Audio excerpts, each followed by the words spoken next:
अभी 2 दिन पहले 20 सितंबर को मेरा एक कज़न 47 इयर्स की एज में हार्ट अटैक से एक्सपायर हो गया।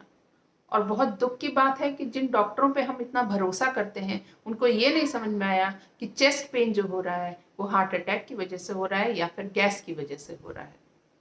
वैक्सीन के 2 डोज लेने के बाद से कभी भी कहीं भी किसी को भी हार्ट अटैक आ रहा है। चेस्ट पेन होने पर जितनी देर में डॉक्टर को बुलाया जाता है या पेशेंट को हॉस्पिटल लेके जाया जाता है, वो टाइम बहुत इंपॉर्टेंट है। तो उस समय ऐसा क्या करें, किचन में रखी ऐसी क्या चीज पेशेंट को दें जिससे कि उसके सर्वाइवल के चांसेस 80% तक ज्यादा हो जाए। डॉक्टर बीआरसी के वीडियो में आप ये सब पूरा डिटेल में देख सकते हैं। मैं आपको शॉर्ट में बताती हूँ।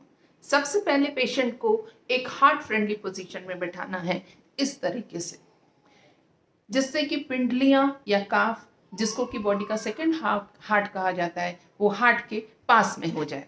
उसके बाद पेशेंट को एक अदरक का टुकड़ा देना है और कंटिन्यूस चबाने के लिए बोलना है। अगर पेशेंट होश में नहीं है तो मिर्ची कूट करके टंग के नीचे रखना है और कंटिन्यूस सीपीआर देना है।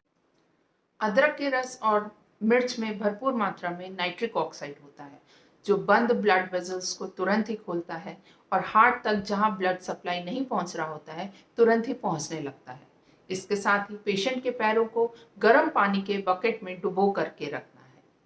ये छोटी छोटी जानकारी आपके घर के सभी मेंबर्स को होनी बहुत ज़रूरी है, और इसको डिटेल में समझने के लिए आप डॉक्टर बीआरसी के वीडियोस को देखिए और फॉलो करिए।